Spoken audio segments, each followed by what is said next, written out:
Hamma chizib olsin-da shuni. Chizib oldik. Biznes psixologiyasi qisqartirilgan. Biznes to'rt ustun. Yo'q, biznes psixologiya yana Psixologiyasi. kecha so'rib bilan chizing. Yo'q, chizmaylar. Bu kecha kirmaganlar uchun-da. Shunda chizsang bo'ladi. O'shani yana dozini chizsaman.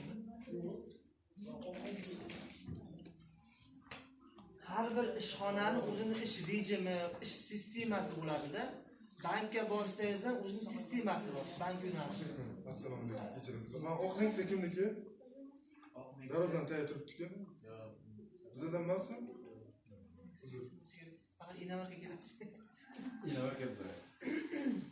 O'zining sistema darsi bor. Masalan, o'qituvchilarning maktabda o'zining sistemasi bor, bankda o'zining sistemasi bor, klinikalarning o'zining sistemasi bor.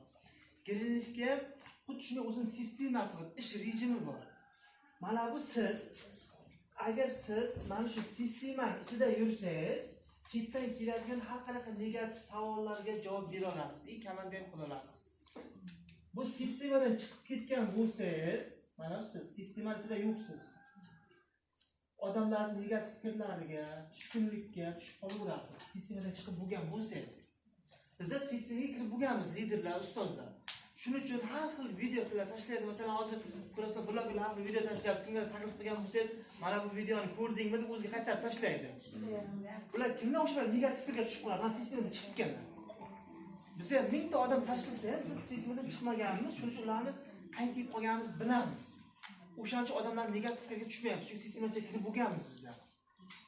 Shuning uchun negativlar fikrga kirayotgan bo'lsa, demak sizlar sistemaning ichidan emassizlar. Mana bu sistemaga amal qilmaysizlar. Keyin komandalik kimniki o'xshamayotgan bo'lsa, sistemaga kirib bo'lganlar bir qarab chiqsin. Qaysiga amal qilmayotganligini. Balkim biznes psixologiyaga amal qilmayotgan bo'lishi mumkin, yo u asosga amal qilmayotgan bo'lishi mumkin, yoki 4 ustunga amal qilmayotgan bo'lishi mumkin, yoki 12 ga 1 ga amal qilmayotgan bo'lishi mumkin. Qaysidir biriga amal qilmayapti o'sha odam. O'shancha uning ishi o'xshamayapti. Kecha boya ishonch yozdirdimki, yozib chiqdinglarmi? Uyga borib Kecha taklif qilmaganmiz. kirganlar yozdimi? Nima uchun? Qo'yishga siz nima qilasiz, topshirishmi? Yo'q, uni emas. Ishonch darsini, korporatsiyaga ishonch, o'sha foizni yozib chiqdinglar 780 deb turib. Hamma 100 qiluvdim o'shani. Yo'q. Kam qilganlar ham bormi? Keyin qaranglar, bizlar ofisda dars o'tyapmiz. Zo'r ekan, zo'r o'rgandim deyapti-da, uyga borib o'shani amaliyotini qilmayapti. Chunki masalan o'ziga ishonchni 50% qilyapti ekan, bo'l o'sha bicha qo'yibdi. O'ziga ishonch 50 bo'ldimi, uyga borib o'ziga ishonch orttiradigan praktika darslarni, biznes darslarini, klinik darslarini, treninglarni eshitish kerak. O'shani 100 qilib ko'tarish uchun. Lekin 50 bo'lyapti, o'sha ishni qilmayapti uyga borib. Ya bo'lmasa mahsulotga 70 bo'layotgan bo'lsa foizi, borib mahsulotni o'rganmayapti-da. Yana o'sha uydagi ishlarni qiladi, nimalarni qilib qaytib keladi ertasi kuni. Kimda foizi kam bo'lsa, o'sha foizning ustida uyga borib ishlash kerak. Ofisga kelib ishlash kerak yana. O'sha foizni ko'tarmasangiz, u biz yozib qo'yaveramiz. Biz o'zimiz 30% qilaveramiz, lekin sizlar uyga borib o'sha narsa ustida ishlamasizlar, buni foydasi yo'q o'tayotgan trening darslarimizda. Faqat bu yerda eshitib ketyapsizlar. Nima deydi? Ko'plar aytadi, ofisga kelsa motivatsiya olaman deydi, yana bu sistemadan chiqib ketaman endi iloji yo'q. U bir martalik motivatsiyalar, bu biz ham berayotgan motivatsiyamiz. Liderda o'z motivatsiyasi bo'ladi, doimiy yonib turadigan. U doimiy yonib turadiganni, uni ichida bo'ladi o'sha motivatsiyasi. Uni doimiy motivatsiyasi bo'lish uchun men liderga chiqib olish kerak. Kecha tushuntirdimki. Hamkor, omma, xalq. Mana kecha tushuntirdim men. Mana lider. Mana hamkordiki bir marta ofisga keladi, bir oyda bir keladi, 2 haftada bir keladi, bir darsga qatnashadi, motivatsiyasi yonib, o'zicha mana bir yaqinlashadi, bir oy ofisga kelmay yana tushib qoladi. Ommaning ichiga. Liderda odamni har doim 24 soat motivatsiyasi o'zida bo'ladi. Kecha buni kengroq tushuntirdim. Kecha kirganlar tushunadi. Bugun kirmaganlar endi iloji yo'q. Shuncha aytamiz, har doim, men yana hozir aytib ketaman. Ommaning ichidan, xalqning ichidan biz hamkor topamiz. O'sha hamkorni o'qitib lider qilamiz. lider bo'lgan odam hech qachon hamkorga tushib ketmaydi. Lekin hamkor odam sistemaga kirmagan bo'lsa, hali lider bo'lmagan bo'lsa, bir qadam ommaning ichiga tushib qolish. Lekin bu yoqqa to'g'ri olib chiqish qiyin. Lekin olib chiqish uchun oldin ochiq darslar beramiz, o'shaning uchun aniq chiqsin deymiz. Endi sistemaga. Sistemani qaysini o'tib beray? 10 asosli eng oxiriga o'tib beraman, chunki o'shanda 10 asosda nimalar yoziladi-da. Kunlik foizlarimiz, taklif qanaqa bo'lishlari, u oxirida o'tilayotgan dars. 12+1 da o'tib beraman. 10 asos bilan ertaga PV'ni o'tib beraman bo'lmasam. Chunki PV ham kerak-da. 10 asos bilan PV'ni o'taman, 12+1 4 ustun biznes psixologiyasini o'tib beraman. O'zim men boyagi qisqaroq o'taman. Kecha ancha gapirdim desa 1,5 soat gapirdim. Xuddi 3 soat gapirgandek bo'ldi. Mazmun aytib beraman. Ha, mazmun aytib beraman-da. Boyagilar katta ustozlar psixologiyadan olib, uni olib, buni hayotini olib gapiradi-da. O'shaning uchun kimlarga o'sha odamdagi onga darajasiga qarab. Demak, bugun men darsga sizga kelgan bo'lsangiz, demak biznes tomonidan yaxshi anglab yetasiz. Ko'proq biznes tomonidan tushuntiraman. Qarang, birinchisi 12+1 qonunni yozingizlar. O'zgalar o'rniga qaror qabul qilmang. Bularni o'zi sistemani gapiraveramiz, yod bo'lib ketganlar bor. Lekin o'shani amal qilmaydi. Amal qilmadimi, uning foydasi yo'q. Yana o'sha sistemami deganlar chiqadi. Amal qilmadimi, sistemaga kirish kerak yana qayta. O'zgalar o'rniga qaror qabul qilma. O'zman bog'bon o'tib, biznes o'tib berishim kerak. Никоня мотора. O'zgalar o'rni bilan o'z bog'bon bilan bog'liq. Mana shuni har doim aytamiz, yangi hamkorlarga o'zgalar o'rniga qaror qabul qilma desa ham qabul qilib qo'yadi. Uni o'rniga javob beradi. Yo bo'lmasa uni puli yo'q, u hamkor bo'lmaydi. Aytganimning foydasi yo'q deydi. Yo bo'lmasam u deydi qiziqmaydi unaqa narsaga, uni puli bor deydi. Ya'ni o'sha odamni hali taklif qilmasdan turib, uning uchun javob berib qo'yamiz-da. O'sha eng katta xatolaringiz bo'ladi. Chunki bunaqa agar puli yo'q odam bo'lsa, uni puli yo'qligi aytmas-ku, taklif qilayotganingiz. Nabarat siz o'sha puli yo'q odamga siz taklif qilishingiz kerak, chunki siz tufayli o'sha odam puli yo'q qolishi mumkin. Siz sababchi bo'lib qolishingiz mumkin-da. Faqat shu narsani chiroyli taklif bilan chiqish kerak. Masalan, pulim yo'q deydigan odamga qachongacha pulsiz yurmoqchisan? Qachongacha? Masalan, men sandan foydalanish uchun, sen hamkor bo'lsang, menga qandaydir yo $100 pul topish uchun sen taklif qilmayapman. Seni hayoting o'zgarishi uchun taklif qilyapman. Men tufayli Alloh sabab chiqib qo'yayotgan dedi. Masalan, birinchi kelganimda ustozlar qaysi ustoz o'tgan bo'lsa, men eshitgandim. O'sha tarsni miyam o'rgandi. Bir yigit, yosh yigit, o'smir yigit tush ko'radi-da, balki eshitgandirsizlar. Tushida Alloh kirar ekanda, oddiy yigit bo'ladi. Shunday deydi, sen deydi boy bo'lib ketasan deydi-da. Keyin oradan o'zi 17-18 yoshga kirgandan keyin uydagilar uylantiraman desa, yo'q, Alloh men boy qilaman degan, boy bo'laman, keyin o'shanda uylanaman deydi. Keyin 40 yoshi o'tib qo'yadi, uylanmay. Keyin bir do'sti aytadi, shu dehqonchilik qilaylik deb, xullas bir biznes taklif qiladi. Biznes taklif qilganda, biznesingni qilib, menga Alloh o'zi berib qo'yadi, va'da berib qo'yibdi menga deydi. Keyin shu bilan yana oradan yillar o'tib 70-80 ga kirib, boya uylanmasdan, hech qanaqa biznes qilmasdan, shu nima deydi, o'tin terib deydimi, oddiy qora mehnat qilib turib, o'zi yotib qoladi boya, kasal bo'lib. Keyin Allohga nola qiladi-da. Nola qilib, "Ey Xudo" deydi, "Men senga nima yomonlik qildim? Sen aytgansan, va'da bersang, kirmayman. Va'da bergan payt har doim va'dangda turgansan, nima uchun va'dangda turmading?" deydi-da. Keyin Alloh aytadi, "Men senga deydi, bir emas, 2 marta deydi, sababchi qilib insonni jo'natdim" deydi. "Seni deydi, boy qilish uchun deydi, men osmondan qo'yib tashlamayman, yo yerdan chiqarib qo'ymayman. Kimnidir sababchi qilib yuboraman, anglamaslik o'zingga bog'liq" deydi. O'sha narsani men eshitgandan keyin taqdim men bo'lgan o'sha vaqtida, u paytga hamkor bo'lgandim. Shuning uchun ham men ham boyagi taklif qilgan odamlarimga yoki kuzatuv qilgan odamlarga mana shu narsani aytib beraman. Xuddi shu narsani sizlar ham aytishlaringiz bo'ladida. Mana shu narsani aytib turib, shunaqa bo'lgan ekan, sababchi balki mandirman, bilmaysan-ku deb turib. Bu ham bitta nima deydi, taktika desa ham bo'ladi. Yo bo'lmasam shunaqa unsa motivatsiya ham deydi. Haqiqatan rostdan ham sizlar sababchi bo'lishlaringiz mumkin. Keyin shunday. Keyin har doim ongim boyagi komandamga shu narsani aytaman. Taklifga chiqayotgan vaqtlaringiz hech qachon kecha aytdim-ku, lift bilan zinadan chiqishdi. O'z manfaatingizni o'ylab nimaga taklifga chiqmaydi hech qachon. Hech qachon o'z manfaatlaringizni o'ylab. Chunki o'z manfaatingizni o'ylab o'sha odamga taklif qilayotgan vaqtingiz boyagi ko'zingizdan, ongingizdan sezib turadi o'sha odam. Mana shu tezroq hamkor bo'lsa, ertaga $100 olaman-da deb taklif qilingda o'shanga. Yolg'on gapirayotganingizni shunday bilib turadi ko'zingizdan. O'sha odam. Agar chin yurakdan o'sha odam haqiqatan ham yaxshilikni istab, hayotini o'zgartirishni xohlab taklif qilsangiz, chin yurakdan gapirayotganingizni boyagi odam his qilib turadi. Agar pul yo'q bo'lsa, o'sha yonib gapirayotganingizni ko'rib, siz harakat qilayotganingizni ko'rib, pul topishga harakatiga tushadi.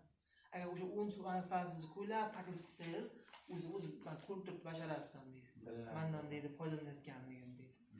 O'shancha kimlardir shunaqa taklif qilayotgan natija bo'lmayotgan bo'lsa, demak siz o'sha odamdan umidvor bo'lib taklif qilyapsiz. Yaxshilik istabsiz. Shuning uchun boy aytganimda kambag'al boy deb ajratmaslik kerak. Xo'p, mayli o'sha odam boy odam bo'lgani bilan pul qiziqmasdir. Lekin o'sha odamga deylik, bilmaymiz-ku o'sha oilasini, balki psixologik tomondan unga yordam kerak bo'lishi mumkin. Boy odamga. Yo bo'lmasa shunaqa nima deydi, tadbirlarga, bayramlarga qiziqadigan odam bo'lishi mumkin. Kollektivga qiziqadigan, pozitiv insonlarni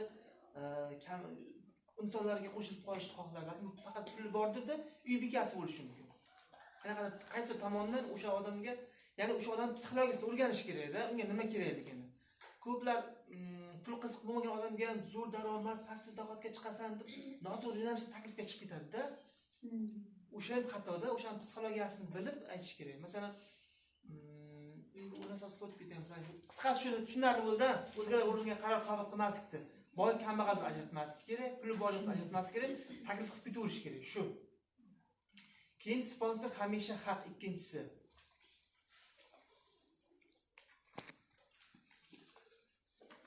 Endi sponsor hamisha haq deyildi, doim hamisha haq bo'lmaydi. Chunki hamma ham adashadi, beay parvardigor.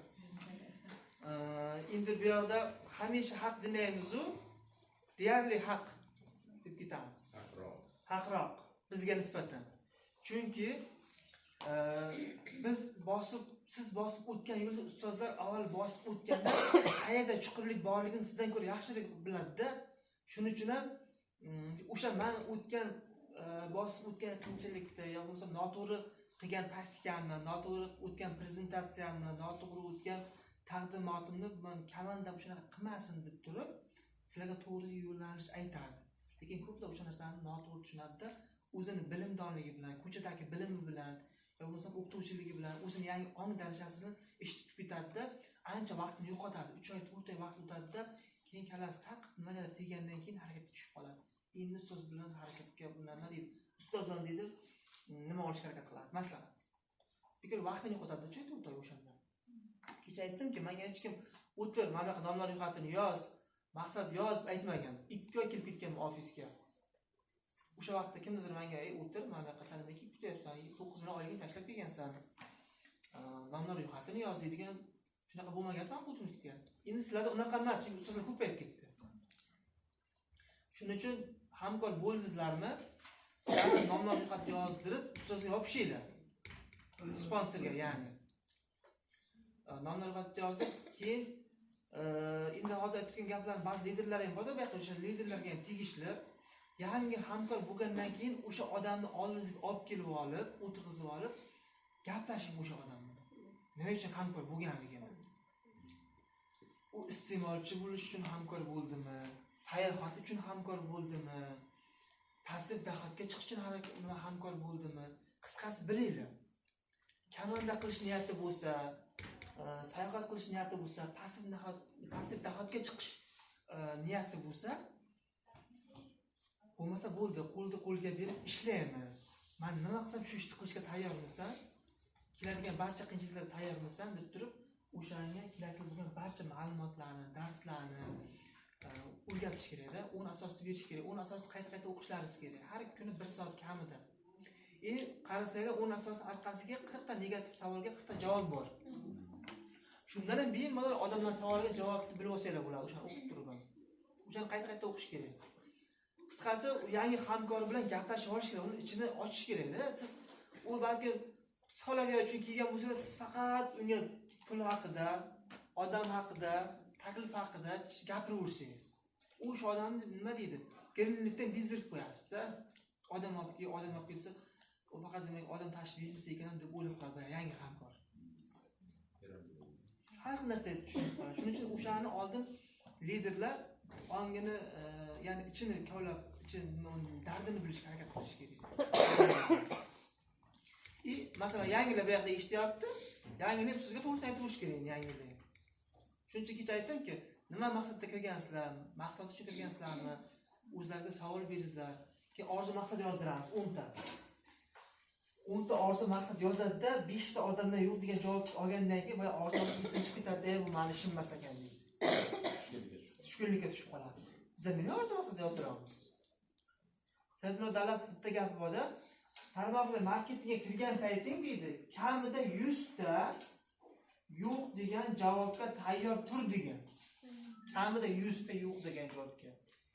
100 ta odamdan yo'q degan javobni eshitish uchun siz kamida 200 ta odamga taklif berishingiz kerak degan. Lekin siz 200 ta tursin, bu yerda 10 ta odamga aytib turib, 10 ta aytmaganlar, 3 tasiga aytganlar ham bor. 3 ta odamdan yo'q degan javobni oladi-da, bu men uchun emas ekan. Bu yerda 100 ta bu asosan liderlar uchun-da endi. 3 ta narsa bilan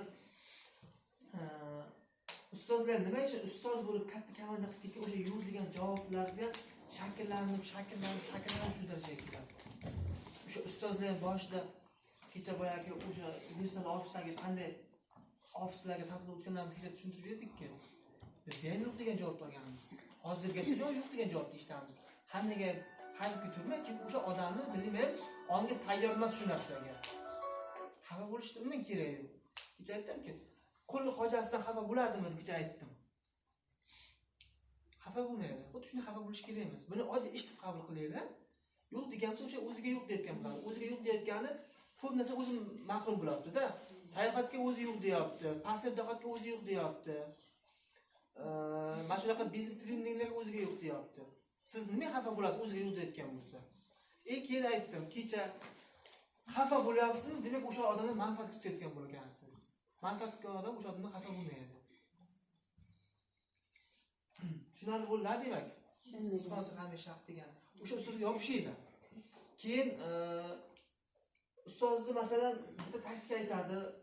Ko'plar masalan yangi hamkor bo'ladida, mana bu yoqqa opasini qo'yadi, pulga qiziqadi, mana bu yoqqa singlisini qo'yadi.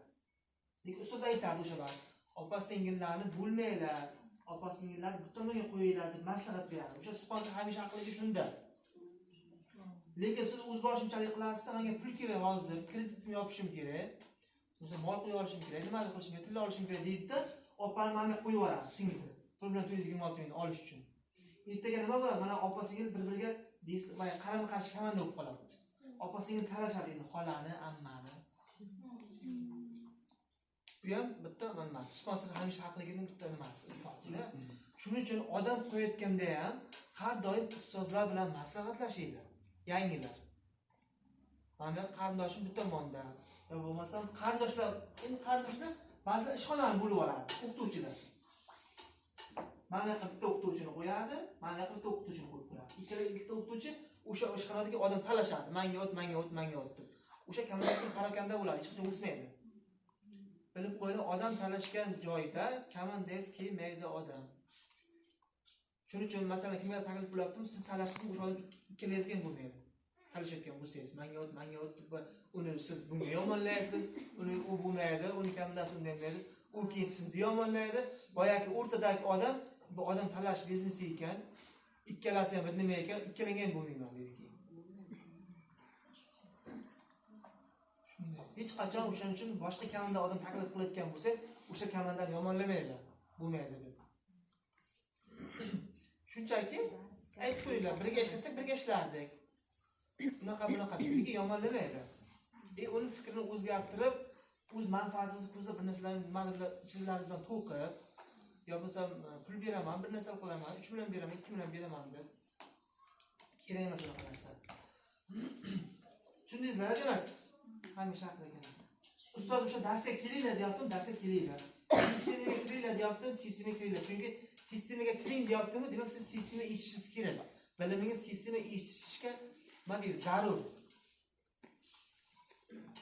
Ustoz o'zi biladi, demak sistemaga kirish shart emasligini. O'z bilimingiz yetarli, siz liderlikka darsga kirsangiz ham bo'ladi, sistemaga shart emas deb. Prezentatsiya o'tinglar deyaptim, prezentatsiya o'tinglar. 1 yil hamkor bo'lib turib, prezentatsiya o'tishni bilmaydiganlar bor.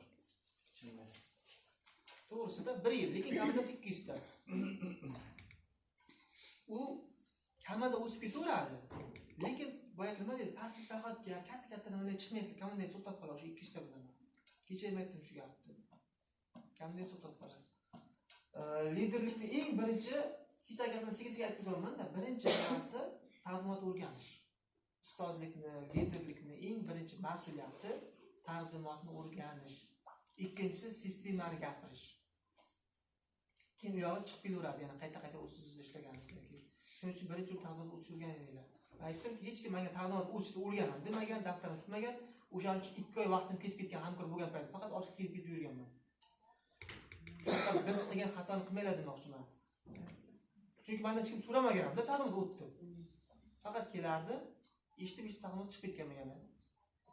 Keyin o'sha Iroda ustozi qizlari, Sharaf ustoz va starshi menejer shu kishi bilan keyin izlanib ishlab 2 kunda topshirasiz degandan keyin 2 kunda topshirgan taqdimotni. Qiziqish bo'lgandan keyin. Yo'q, topshirasiz degandan keyin ustoz aytganiga topshirganmiz-da. Ungacha aytmagan, topshiringlar, boshqa aytmagan. Demoqchi bo'lganim, agar haqiqatan ham chin ko'ngildan agar topshiraman desa 2 kun yetarli ekan demoqchiman. Agar xohish bo'lmasa, hech kim so'ramasa, 2 oy o'tib ketardi aka, o'tib ketar ekanda. Shunaqa qilmanglar, xato biz qilgan xatoni qilmanglar demoqchiman. O'rganinglar tezroq taqdimotni. Uyalmanglar. Uyaladigan bo'lsanglar, yangilar bilan o'tinglar. Ustozsiz. Uchinchisi, hech qachon qarz berma. Uchinchisi yozinglar.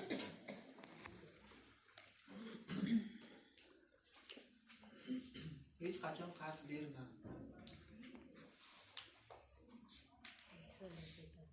Mana shu narsani ustozlar bizga qayta aytgan, lekin biz ham berib turganmiz, to'g'risi. Lekin berib pushaymon bo'lganmiz. Jayin pushaymon bo'lmasak ham bekor beribmiz. O'sha aslida aytgan degan narsa bizda ham o'tgan. Boyagi aytganimizda ozroq pul yetmayapti desa boyagi rahmingiz kelib, shunga yordam qilib turar berarda deb turibdi. Shunaqa bo'lsa ham 3 marta shunday qilib o'rganamiz. Kez kelganda o'sha odamlar ochiq ishlamagan.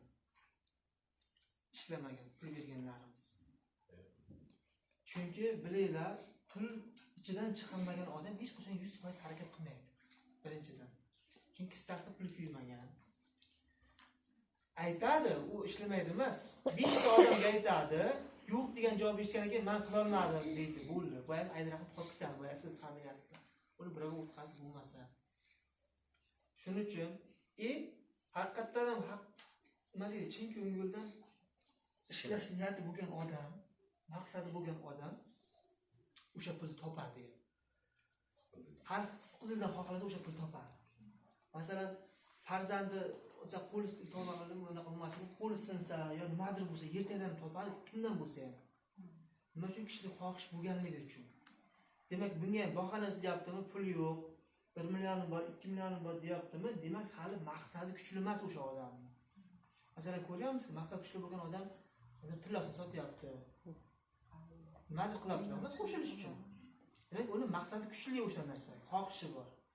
Biz ham o'sha oylikdan 3 ta joy ichganmiz. Bitta 1 oylikdan o'sha bitta qo'yib qo'ymaganmiz-da. O'sha topganmiz-ku demoqchiman, o'sha oylikdan orttirib, yeb-ichishdan orttirib topganmiz o'shani. Ya'ni maqsadimiz bo'lganligi uchun. Agar maqsad bo'lmayapti, o'shaning bahonasi ko'p bo'ladi. Keyin ko'plar taklifda hamkor qilguncha yalinib hamkor qiladi. Sizlarda ham shunaqa bo'ladimi? bilan hamkor qilib olsam bo'ldi, shu onga ochilib ketadi, darslarga qatnashib deydi. Yalinib odam qo'yib beraman, bir qo'lingga polni o'stirib ketaman, ikki qo'lingga odam qo'yib bilinglar, yalinganib hamkor qilgan odamimiz ishlamaydi. Bir yalinishdi. Nabar u sizga keyin o'z birinchi yolg'on qo'yadi, yarim hamkor qildingizmi? Qachon odam qo'yasan? Odam qo'yaman deding-ku. Va'da beruvding-ku. Gaplar chiqib kelaveradi, battar o'zingiz stressga berib qolasiz. Endi unga odam qo'yishim kerak deysizda, odam izlaysiz. Sizga boya odamlar yo'q degan javobni aytgandan keyin, men topolmayman, unga qanday qo'yib beraman deb qolasiz. Shuning uchun hech qachon odam qo'yib beraman, bir qo'lingni o'stiraman, ikki qo'lingga bir narsa qilaman, pul berib turaman degan gaplarni, va'dalarni bermanglar, komanda qilayotganda. Nima aytishingiz mumkin? Birgalikda ishlaymiz, qo'lni qo'lga berib deyishingiz mumkin. O'sha va'da. Qayerqa odamimiz bo'lsa, borib ishlaymiz. Men siz bilan turib beraman degan va'dani aytsangiz bo'ladi. Chunki bu haqiqatan o'sha sponsorning vazifasi, o'sha yangi kelgan odam bilan ishlash. Lekin odam qo'yib beraman, unaqa qilib beraman, bunaqa qilib beraman, ikki qo'liga, ular nimadirlar deyish, bu xato narsa. Boya o'zi ishlamaydi-da, qachon odam qo'yasan ikkinchi qo'limga, qachon odam topasan? Men bitta odam qo'ydim, endi qachon qo'yasan deb boyagi miyezni yuradi. Vampir bo'lib qonizni nima qilib ichaveradi. Shunday qiladi. Keyin o'zingiz ham ishlaysiz qoladi boyagi odamlar. Shuning uchun nimaga deydi? Pozitiv, onga ochiq odamlar bilan ishlash kerak. Shundaylar demak, hech qachon qarshi emas. Ishlamaydi o'sha odam. Keyingisi tartib va intizom biznesni mustahkamlaydi.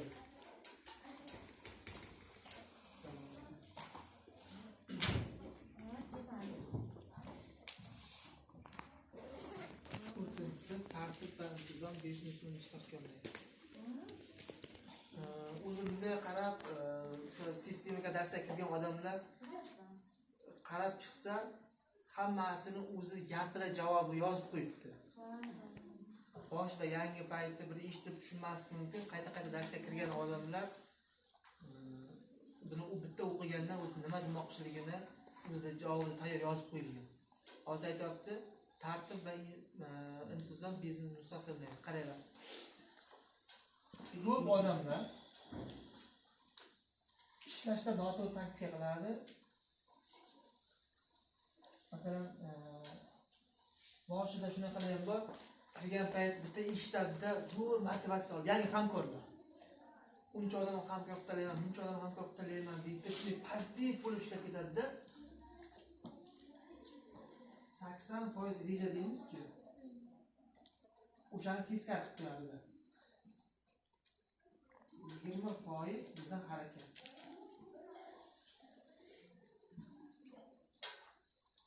Boshqalar bizdan girinlikniki, boshqa teskarisini qiladi. 80% harakat qiladi.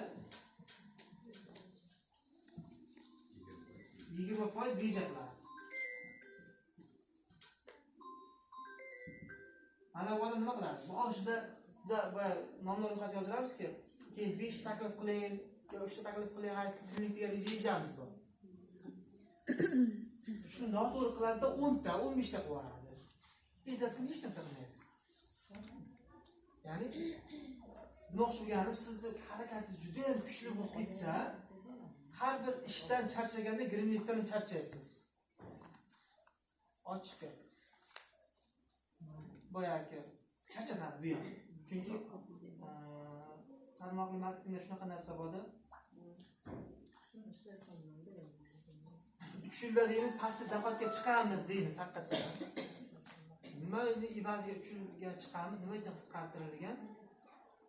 Siz maktabda 8 soat ishlasangiz, o'sha kompaniyada Greenleafda 18 soat ishlashingiz kerak.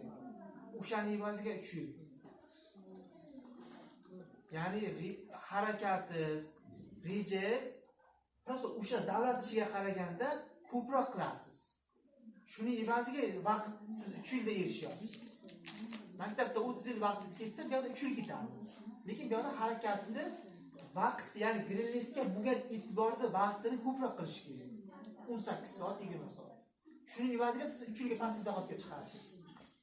Agar siz Greenleafga xuddi shu boya aytgandek kuniga 3 soat, 2 soat vaqtini ajratsanglar, Telefonda gaplashyapti, ko'ngillayapti-da.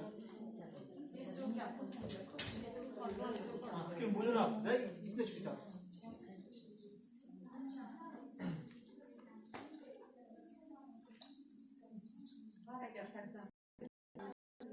Shu gap boyagi.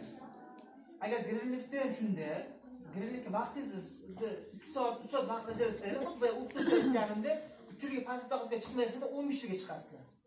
Chunki xuddi maktabdagidek kam vaqt ajratayapsizlar-da. Shuning uchun bor e'tiboringizni greenliftga ko'proq qaratinglar. Shuning uchun ham biz boyagi ishdagi, maktabdagi, boshqa ishlarga bo'lgan vaqtlaringizni qisqartiringlar. Endi boshlayotganlar mayli bo'sha shart emas, lekin qisqartiringlar. Greenliftga ko'proq e'tibor qaratinglar deymiz. Chunki siz o'zi bir kunda 10 soat maktabga dars o'tyapsizda, soat 5 da bu yoqqa ofisga kelsangiz, bor energiyangiz o'zi o'lib bo'lgan bo'ladi. Hech narsa o'rgana olmaysiz greenliftdan, komanda ham qila olmaysiz, ish ham qila olmaysiz. Na maktabingiz o'xshaydi, na greenlift o'xshaydi. Shuning uchun tezroq natija qilmoqchi bo'lsanglar, greenliftga bo'lgan vaqtni ko'proq ajratish kerak. Shunday, negasiga tushib qoladi. U ham bo'lmayapti, bu ham bo'lmayapti. Endi mana buni tushundingizlar-a? Biz har doim reja asosida ishlaylar, umuman charchamaysizlar greenliftdan. Ko'plar boyagi aytgandek, harakat 80 qiladida charchaydi. Bezor bo'lib qoladi. Bir oy zo'r ishlaydi-da, ikkinchi oy umuman ishlamay qo'yadi. Demak, o'sha qaysi mana noto'g'ri ketyapti. Harakat ko'p, reja kam. 90 kunlik rejani tushuntirib beradi, ustozlar ishlaydi. Mana shuni yozib olasizlar. Selang bo'ladi. Bu to'g'ri qilib, bu noto'g'ri. Selang bo'ladi.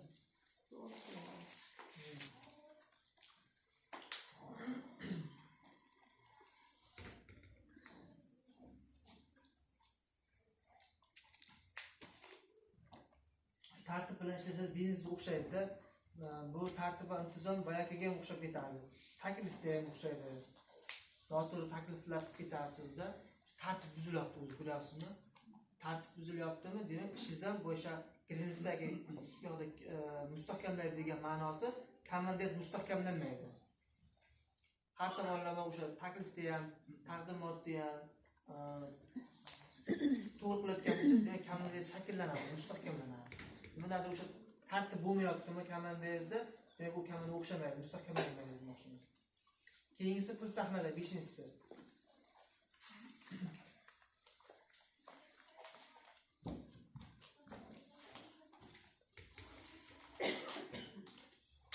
Pul sahnada. Bu ham pul sahnada degani mas'uliyatni o'z bo'yniga olish desa ham bo'ladi. Mas'uliyatni o'z bo'yniga olish kerak. Ya'ni sahnaga chiqib gapirish kerak degani. Sahna bu to'yxonadagi sahna nima emas, bu yoqqa chiqib gapirish kerak. Mana shu sahna. Siz chiqib gapirsangiz, pul kelish vaqti tezlashadi. Men aytdim-ki, kecha aytdim, 2 oy umuman komanda qila olmaganman, chunki chiqib ta'lim o'tmaganman deb, bilmaganligim uchun. Keyin mart oyida o'sha ustozdan o'rgandi, 1 oydan keyin komanda bilan 28 ta qo'yganmiz. 1 oyda. Endi 2 oyda umuman qo'ya olmaganman. Nimaga? Ta'lim o'tishni bilmagan. Ta'lim o'tishni o'rgansanglar, pul kelish, komanda shakllanish tezroq bo'ladi natija. Boshqa vaqtga qaraganda. Shuning uchun ustozlar o'ting deyapti, o'rganinglar taqdimotni. Tezroq sistemani o'zingcha o'rganinglar. Tezroq mana bu sahnaga chiqib gapirishga harakat qilinglar. Keyin pul sahnada degani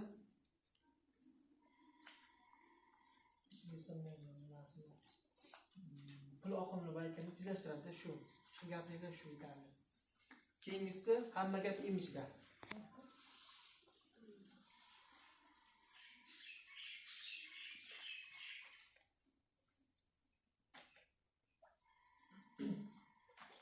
Hamma gap imijda degani bu ko'proq nimaga tegishli? Yo'q. Endi umumiy qilib gapiraman-da bunga. Hamma gap imijda ko'proq liderlikka bo'lgan paytingiz, komanda shakllanib qolgan payt imij muhim. Chunki masalan bugun hamkor bo'lib turib uy bekasi bo'lib turib ertaga taslim bo'lib ketib kelgan odam qo'shni ham hayron qoladi nima tinchlik ekan. Torpaloq Yo boshlab. bo'lmasa bugun hamkor bo'lib turib 3 kundan keyin sistema darsni ko'rib imijimni o'zgartirishim kerak deb u aka kofta yubka bilan qo'shningizga borib tadbir o'tsangiz. U biladi qo'shningiz sizni. Biz bilmaganmiz bilan. O'zi aslida qanaqaligingizni. Shuning uchun hamma gap imijda degan shu, kamida shakllanib, o'sib kelyaptimi, imijingizni o'zgartirishingiz kerak. Chunki masalan, shogirdingiz damashni guruch qilyapti uyda. Sizga zo'r promotion berdi, ustoz keladi, katta komandasi bor, psixolog deb qo'yadi, ustiga promotion beryapsiz, zo'r unaqa bunaqa debda. Lekin ustoz kelyapti, taklif qilgan odamga ko'rganda oddiyroq kiyinib olgan bo'lsa, yo gap so'zi, imij degan faqat kiyim emas, gap so'zi. Hamma tomonlama. Gap so'z, kiyinish, o'zini tutish, yurishtirish. Lekin shogird sizga qaraganda demak boshqacharoq tutmasangiz, ustoz shu bo'lsa deydi, shogird qanaqa ekan deydi. Keyin boyagi yeb turgan boyagi qo'shnilar deydimi, qarindoshlar deydimi, fikri o'zgaradi. Endi mana shu imij ko'proq boyagi liderlik ustozlarga qaraganda o'zgartirish kerak. Inson qancha komandasi katta bo'lib turib ham o'sha birinchi kelgan vaqt qanaqa bo'lgan bo'lsa, katta komanda bo'lib turib ham hali ham shunaqa bo'lgan imijlar ham bor-da. O'shalarga tegishli hozir bo'lgan endi ko'proq o'zgartiringlar imijlaringizni demoqchi. Chunki bunday qaraydi, kuzatadi-da. Siz qo'shningizga taklif qilgansiz. Oradan 6 oy o'tdi, 1 yil o'tdi deylik, 50 ta, 80 ta, 100 ta, 200 ta komanda qildingiz. O'sha ro'mol. 1 yildan keyin bu o'zgargan yo'q-ku deydi boya. Qo'shnisi aytadi. Menga deydi 1 yil oldin deydi katta pullarni aytadi, psixologik tomondan o'sasan deyotdi. Psixologiya sezmadim. Bunda deydi gap so'zida deydi, yo kiyimda o'zgartirmadim. Biron narsa bildirgan yo'q-ku deydi. Xuddi shunday komanda shakllanib kelyaptimi? Demak, o'zingiz ham imij tomonidan o'zgartirish kerak, faqat gap so'z emas. Endi yangi boshlayotganlar juda imijni o'zgartirib tashlash o'zlaringizga bog'liq. Yurak chiqib ketadi. O'zgartiringiz kelsa o'zgartiringlar. Endi uni bilmayman, ayollarning ichki psixologiyasi. Lekin komanda shakllanib ustoz bo'lyaptimi, o'zgartirish kerak. Faqat gap emas. Tabassum, shunday. O'sha kiyinishi uchun bo'lsa, pozitivga aylansa odam. Qarang, ko'rib, birinchi kirgan vaqtda, ya'ni tag'imga kirgan paytingizda imijingizga qaraydi. Keyin gap so'ziga qaraydi. Pozitiv narsalar bor kerak-da. Tushundingmi? Aytaman-ku, birinchi keyin u yog'i ham bu yog'i ham pulib ketaman. Keyin gap so'z, tabassum, hammasi bir-biriga bog'liq. Shunday. Keyin 6-inchisi haqiqat duplikatsiyada. 7-inchisi.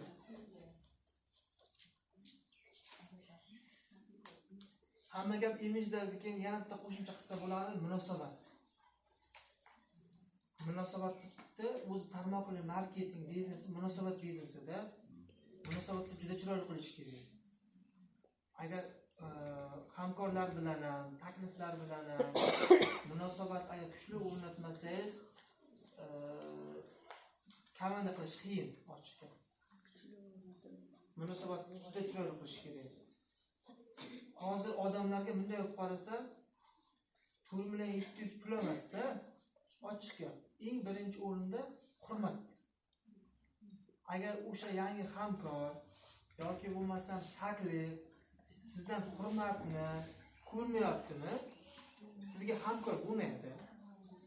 Lekin hamkor bo'lgan bo'lsa ham sizdan qanaqadir o'sha hurmat ko'rmayaptimi, kerak bo'lsa qaytadan to'lov qilib o'g'liga, farzandiga boshqa komandaga o'tib ketish mumkin.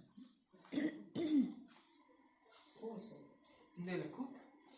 Siz bilmaganini biz bilamiz. Siz o'sha shogirdi bilan yaxshi munosabat o'rnatmagan. Xuddi boyagi boshliqdek urushib gapiradi. Qanaqa nimalar qiladi xullas. Ya'ni munosabat yo'q o'rtada. Ustoz shogird munosabat o'rnatish kerak komanda bilan, shogirdlar bilan, ya'ni chiroyli munosabat o'rnatishlaringiz kerak-da. Siz ham ustozlar bilan, siz chiroyli munosabat o'rnatmayapsizmi? Ustoz ham baribir sizga qarab muomala qiladi-da. Ustozga ham chiroyli muomala qilish kerak. Ustozlaringiz o'zlari ustoz bo'lsanglar, kelayotgan komanda bilan chiroyli munosabat o'rnatinglar. Chunki Qonun boya ishlab aytgandek, ketayotganda. ha? Qonun ishlab Qonun ketayotganda. bitta, shuning uchun aytaman. Hamma gap emizar ekan, o'sha munosabat o'rnatishga o'shanga kirib ketadi. Nima desak shu qayta. Shunday munosabatchilar haqiqiy duplikatsiyada bu nima degani? Kopiya yaratish degani. Kopiya yaratish. O'zi MLM soha nimadan daromad keladi? Kopiya yaratilishidan. Ya'ni o'zingizga o'xshagan liderlar, kopiyalar yaratishdan. Hozir yangi hamkorlar birinchi hammasi o'zidan kopiya yaratish. Yangi hamkorlar kopiya bo'lib olish kerak ustozlardan. Hamma ustoz masalan o'zining taktikasi bor. Kimdir qadriyatni boshqacha o'tadi. Bu ustozlar bu narsani o'rganish kerak. Qaysi ustozlar sistemani o'rganish kerak. Qaysi ustozlar bu gapini shuning uchun doimiy bo'lgan odam, tez ofisga kelgan odam nimadandir, kimdandir ko'p narsa o'rganadi. Mendan nimadir, Yulduz ustozdan nimagadir, Nargiz ustozdan nimadir, Nargiz ustozdan nimadir, Gulshon ustozdan nimadir. Biz hamma ustozlar nimadir o'rganadi. Undan nimadir o'rganib, o'zingizni shakllantirib, o'zingizni ideal bunday olib qaraganda bir kopiya yaratasiz. Professional bo'lasiz. O'rganish kerak. Aynan bir kishidan bitta narsa emas. O'shancha qaysi ustoz taqdimot o'taqdim, darsga o'rganib olinglar. Qaysi ustoz sistema o'taqdim, kirib o'rganib olinglar. O'rganishga harakat qilinglar tezroq. Keyin o'zingizniki shakllanib kelaveradi. Boshqa kitoblar o'qiysiz, boshqa sistemalarni o'rganasiz, psixolog darslarni o'rganasiz. O'zingizni imijingizni o'z yaratasiz, ya'ni. Biz ham shunday nimadan o'rganganmiz, endi o'rgatamiz. Ya'ni biz ustozlardan duplikatsiya qilib nimadir olganmiz. Endi o'zimizda qilish uchun sizlarni o'qityapmiz. Endi xuddi shunday biz qanaqa bo'lgan bo'lsak, duplikatsiya bo'lib sizlar shunaqa bo'lishlaringiz kerak. Komandangizda ham shunaqa qilib o'qitishlaringiz kerak. O'zlaringizni kopiya yaratishingiz kerak, xuddi bizdek. Duplikatsiya ko'paytiramiz, faqat shu. Tushunarli bo'ldi? Faqat duplikatsiya. O'rganish kerak. Boyagi bor. Tarmoq marketingda birinchi deydi, o'rganish deydi.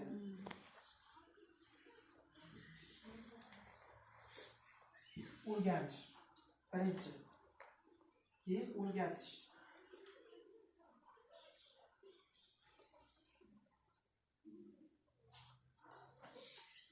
Uchinchisi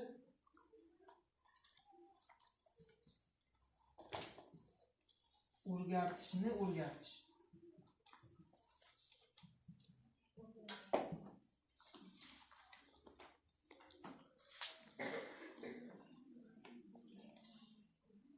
O'zi mana shu Green korporatsiyasi boshqa kompaniyalar mana shu sistema bo'yicha ishlaydi. Birinchi faqat o'rganasizlar. Bilimni olasizlar, ya'ni o'z ustlaringiz ishlaysizlar. Keyin o'rgatasizlar. Ya'ni o'sha kamlarni o'qitasizlar, nomlarni yozdirasizlar, nimalar qilasizlar, ya'ni o'rgatasizlar. Keyin o'rgatishni o'rgatasizlar. O'rgatishni o'rgatish degani siz o'zingiz katta so'z bo'ldingiz. Keyin xuddi shunday boyagi endi shogirdingizga aytasiz, sistemani o't deysiz. Ya'ni o'sha sistema o'tishni o'rgatyapti o'sha odamga. Endi bu asosan liderlik darsi, biz hozir yodimga tushib bilib qo'yiladigan.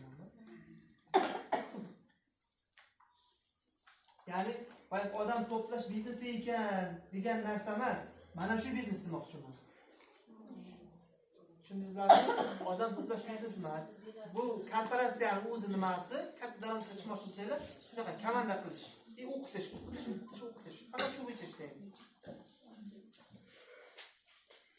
Biz aytdimki, birinchi o'rinda ko'p odamlar xatosini komandasini o'qitmasdan turib, taklifga chiqarib yuboradi. O'sha xato. Chunki o'sha komanda u taklifga chiqib ketibdimi, noto'g'ri taklifga chiqib ketibdi, nimani xato qilyapti? O'sha negativga tushib qoladi, o'sha bitta liderni yo'qolsa yo'qotdingiz. O'shaning uchun uni birinchi o'rgatish kerak. keyin tarifga chiqish kerak. Hech narsani o'rganmasdan turib, bilim olmasdan turib tarifga chiqish bo'lmaydi. Unday deydi, oldin deydi, pulni ortidan quvma, bilimni ortidan quv, bilimni olsang pul o'zi keladi deydiki, mana shunga ta'laqli shu gap. Bilimni olganingizda o'z kamidagi o'zi kelaveradi. Kamidan o'zi shakllanaveradi, kamidan o'zi o'qitaveradi. Oson bo'lib ketadi sizga. Birinchi bilim, keyin pul. Pul bilimga kiradi.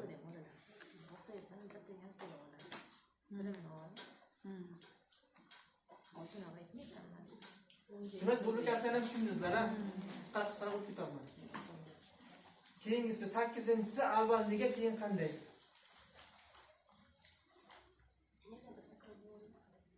Avval nega, keyin qanday?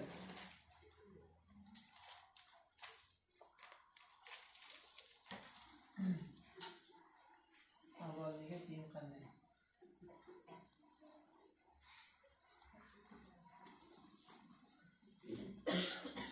Kuzatganimizda yangi hamkor bo'lganlar nima aydim chiqmayapti, nima sog'am kelmayapti, nega deb so'raydilar. Nega sog'am kelmayapti, nima aydi chiqmayapti, yo bo'lmasa nima shogirdimni aydisi chiqmayapti. Qisqasi, yangi hamkorni har doim nega degan savol bo'ladi. Nega odamlar menga yo'q deyapti? Nega? Sizga hali ham nega deyaptimi? Demak, u hali hamkor lider emas. Shunaqa komandada odamlar bor, 100 ta komandasi bor, lekin hali ham ustozga nega degan savol beradi. 200 ta komandasi borlar, nega degan savol beradi. Demak, hali u lider emas. Qachon nega degan savolingiz, ichingizdagi savolingiz qandayga o'zgargan bo'lsa, demak siz lider bo'libsiz. Masalan, 1-fevraldan sayohat qo'yildi. 55 taga 55 taga. Ustozni oldiga borib, ustoz, qanday qilsam sayohatni yutaman deydi. Lider. Ko'rasizmi, negadan qandayga o'zgaryapti? Nega keldi emas, qanday qilsam yutaman deyapti. Demak, hali ham ichingizda, ishlaringizda nega degan savol bormi? Hali lider emassizlar.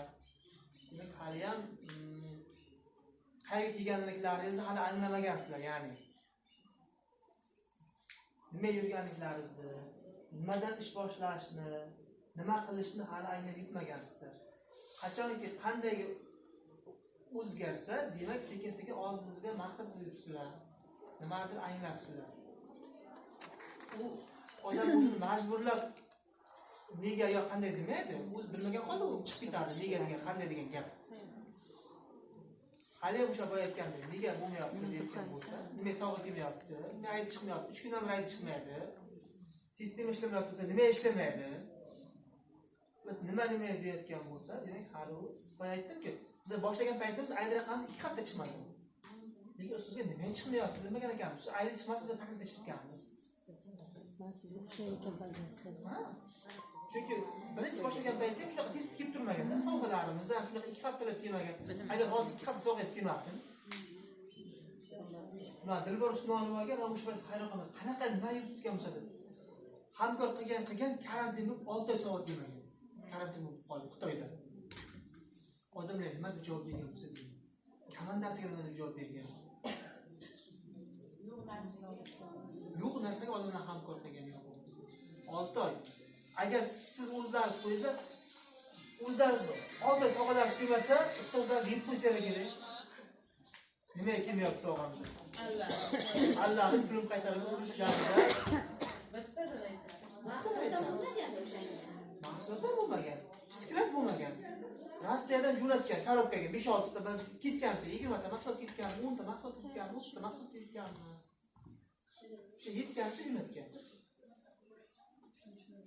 Xuddi shunday, qachonki savolingiz negaga o'zgarmaydi, qandayga o'zgarmaguncha bilimdan olish kerak, lider bo'lmabsiz demak, hali nega degan savolingiz bo'lsa. Keyingisi reklama sotuvning yuragi. Promotion biznesning yuragi.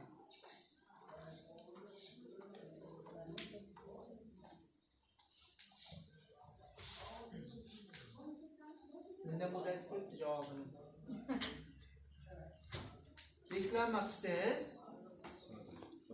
sotuvingiz yaxshi bo'ladi. Promotion bersangiz, biznesingiz zo'r bo'ladi. Xohlasangiz yozib qo'yingiz o'sha. Reklama qilsangiz, sotuvingiz yaxshi bo'ladi. Promotion zo'r qilsangiz, biznesingiz yaxshi bo'ladi. Ya'ni komandangiz yaxshi bo'ladi degan ma'noda keladi. Hamma narsa promotionga bog'liq. Promotion maqtov. Ikkinchisi sovg'a ma'nosida ham keladi. Hozirda maqtov o'rnida kelyapti. Ha, rag'batlantirish maqtov ma'nosida keladi.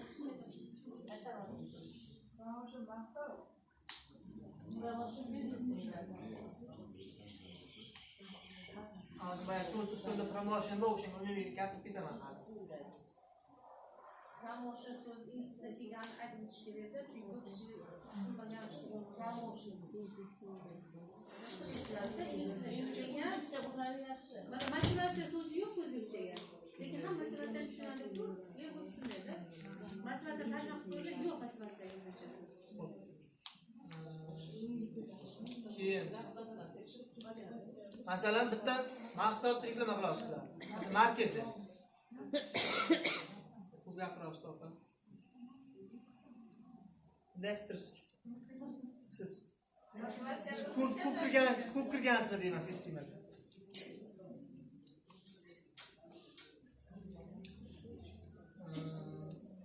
Qaranglar, masalan market bo'layotgan bo'lsa,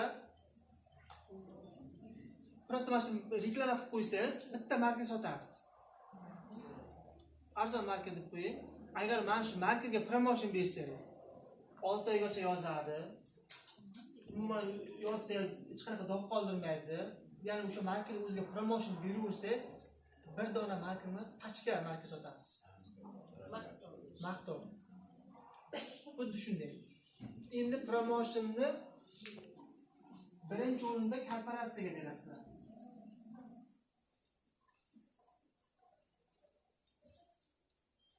O'ylayotganimda, o'zi hammasi bir-biriga bog'liqda. Korporatsiyaga va 100% 80 yozdim-ki, agar korporatsiyaga ishonchingiz 100 bo'lmasa, promotion korporatsiyaga 100% bera olmaysizlar. Korporatsiya haqidagi ma'lumotligini, qanchalik zo'rligini bilsanglar, 100% bera olasizlar promosionni. Masalan, 6 ta davlatni birlashgani, degan zavodi borligini, ishlab chiqarish o'zinikiligini. Masalan, boshqa kompaniyalar ko'pchilik nima uchun yopilib ketadi? Bitta boy tadbirkor zavod bilan shartnoma tuzadi-da, mahsulotlarni olib borib o'sha zavod ishlab chiqarib beradi mahsulot. Agar zavod ishlab chiqarishni ko'tarsa, boyagi tadbirkor ham narxni ko'taradi. Tushunamsizlarmi gapimni? Demoqchi bo'lganim, hozir Greenleaf'da zavodi o'ziniki. O'sha uchun narxni ko'tarmaydi. Shuni bilib qo'yinglar. O'shani bildinglarmi? O'sha gapni ham odamlarga ayta olasizlar. Narx ko'tarib ketsa-chi degan gapga mana shu gapni hozir aytgan gapni ayta olasizlar. Lekin hozir bu ma'lumot bilmasanglar qanday aytasizlar? Qarzi yo'q. Tushunamsizlar? Zavod o'ziniki. Plantatsiya o'ziniki. O'rtada tadbirkor yo'q.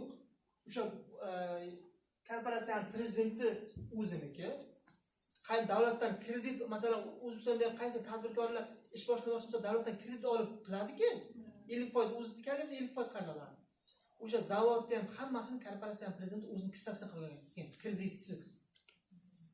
Agar kredit bilan boshlaganda, kredit yopish uchun nimalar qilib, yo mahsulot narxini ko'tarib, yo nimalar qilardi. O'ziniki bo'lganligi uchun, chiqqanaqa kreditsiz qilganligi uchun narxlarni ko'tarish foizi yo'q. Shu narsani o'zlaringiz bilib olasizlar avval. O'zlaringiz shu narsaga ishonchlanib olgandan keyin ham gapiraverasizlar. Kriteriya bilan bog'liqda. Eng kaliti 7 ta plusga javob beradi korporatsiya. Eng muhimi mana shu bittasi. Keyingisi mahsulot. Mahsulotga promotion berish kerak. Masalan, hamma kompaniya 4 mingta mahsulot ishlab chiqarmaydi, 5 mingta mahsulot ishlab chiqarmaydi. Invaydiki bor, Amerikaniki, shuniki ham qancha chiqarish bilmayman, uniki ham 2 mingta, 3 mingta bor, Amerikaniki. Uniki ham mana shunaqa Greenleaf'tikichalik mahsulot ko'p, ya'ni bunaqa funksionallik juda ko'p chiqaradi bu ham. Lekin 7 ta plusga javob bermaydi. 6tasiga javob beradi. Nimaga? Mahsulot Amerikada ishlab chiqarilganicha qimmat. O'zbekiston aholisining qissasi ko'tarilmaydi. 2021-yil sodasi 100 ming edi. 2021-yil hozirlarga hisoblasa, o'sha kamida 130 ming, 140 ming bo'lgan bo'laydi sodasi. Bizaniki masalan 60 ming soda. Kirish sodasi. Shundan ham bilsanglar bo'ladi. 6taga javob. Uni ham shunaqa ko'p, lekin qimmat narsasi. Ya'ni 7ta plyus emas. O'sha agar masalan grillet o'rniga o'sha envay kirib deganda mahsulotlar ko'p bo'lganligi uchun komanda qilish osonroq bo'lishi mumkin edi, lekin qimmat bo'lganligi uchun komanda qilish qiyin bo'lardi. Hammasi qissasi ko'tarib narsa sotib ola olmasdi. Ya'ni narsa sotib olmayaptimi? Bitta narsani bilinglar. Korporatsiyaga, har qanaqa korporatsiyaga faqat tovar оборотdan pul qoladi. Alfilinda ham, boshqa kompaniyada ham, Greenleaf'da ham xuddi shunday. Ko'plar noto'g'ri tushunyapti. Turmlar 700 ming so'm to'lov qilyapmiz, katta pul Xitoyga ketyapti deb. Turmlar 700 ming so'mlik korporatsiyaga hech narsa qilmaydi.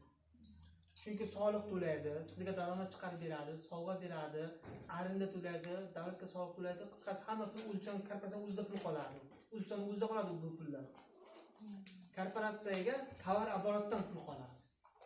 Chunki korporatsiya biladi, qancha iste'molchi ko'paysa, shuncha korporatsiyaga tovar оборот bo'ladi, o'shanda pul qoladi. Shuncha korporatsiya aytayapti, xohla ishla, xohla ishlama, iste'molchi bo'lib qolyapti. Xuddi shunday. Siz shuning uchun taklifda boyagini aytayapman, odamlarni ish bor deb hamkor qilmanglar. O'sha kuni ustozlar bilan shuni aytdilar, muhokama gaplashib bo'ldi. Ish bor deb hamkor qilmanglar odamlarni. Iste'molchi eng avvalo deyapti, takliflarga bitta narsani tushuntiringlar. Iste'molchi oilangga tabiiy mahsulotlarni olib kirishing shart degan narsani urg'u beraveringlar deyapti. Tabiiy mahsulot olib kirish oilangga, tabiiy mahsulot olib kirib. Keyin olib kirgandan keyin darsga qatnashib xohlasa, hozir reklama qilgan inson korporatsiya o'zining 99% daromadini berayotganligi uchun mana shundan foydalanib daromad qilib qolsang bo'ladi degan gapni keyin aytinglar deyapti. Men ishlolmadim, pulimni qaytarib beradigan narsa emas. Shartnomani bilib qo'yinglar. Eng avvalo shartnoma qilayotgan bo'lsanglar, mahsulotlarni chegirmada olish uchun shartnoma qilyapsizlar. Bu yoqqa ishga kirish uchun emas.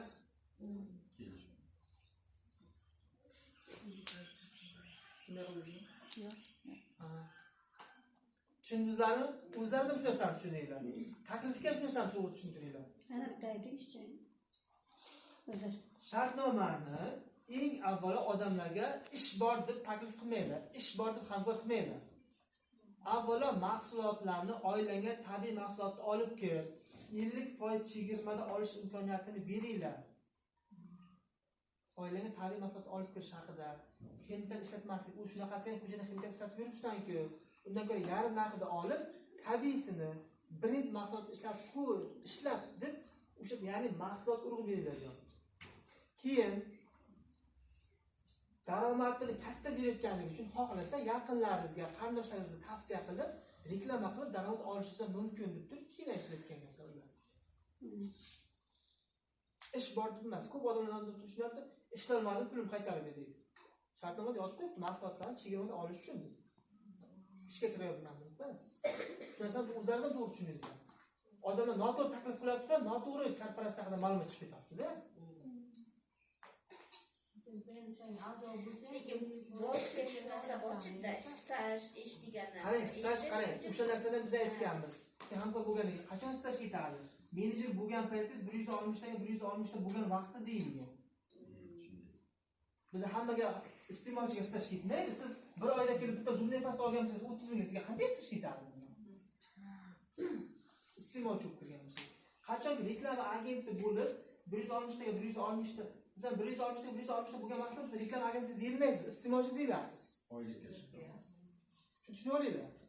Qachonki 160 taga 160 ta bo'lib menejer bo'lganingizdan keyin siz reklama agenti bo'lib yaktita ochasiz. O'sha vaqtdan sizga boshlab korporatsiya har oy pullikdan tashqari oylik tashlab beradi. Oylikka chiqqan vaqtida. Oylikka chiqamiz. Kunlikdan tushayotgan tashqari oylik pul talab beradi. O'shandan boshlab siz reklama agenti bo'lasiz. Ungacha komandangiz 50 taga 50 ta 60 ta bo'lsangiz siz iste'molchisiz. iste'molchisiz, prosta yaqinlarga reklama qilib shunaqa daromad olyapsiz.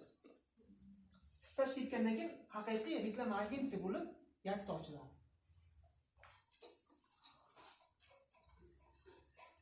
Shuncha aytibdi-da, stajlarni nimadan olib tashlab avtopromotion. Avtopromosionni keyin aytilyapti. Reklama agenti bo'lsang beriladi, iste'molchi bo'lsang emas. Demak, shu reklama sotuvchilarga promotion ham tushundingizlar-a? Mana o'qiyman mahsulotdan keyin. Mahsulotni zo'rligini promotion zo'r berish kerak. Bunaqa boya aytgandek, pul mingta mahsulot hech qayerda yo'q.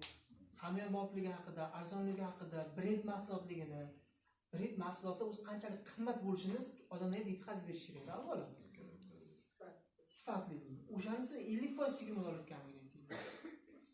Oilaga yaxshi narsa ishlatishing, o'zingga ravo ko'rish narsani, degan narsani odamga aytish kerak-da. O'sha mahsulot boshqa firmalar bilan Solishtirish kerak. solishtirib tushuntirib berib ketish kerak desamsa ham. Keyingisi ustozga promotion. Mana shu ham juda katta promotionga bog'liq. Ko'p yangi hamkorlar uyga odam ustoz chaqirgan payt promotion bermaydi ustoziga. Hozir bitta ayol keladi, tushuntirib beradi deydi. Bo'ldi. Boyagi bizga ko'p holat bo'lganda borganmiz, nima keldi deb aytilmagan kimdir kelishini. Bilmaydi. O'tirish qilayotgan ekan chiroqchida, ko'zalada. Qizlar o'tirishgan. O'zlarini o'zlari gaplashyapti-da. Siz kim o'zi deb qo'ygan har zaman.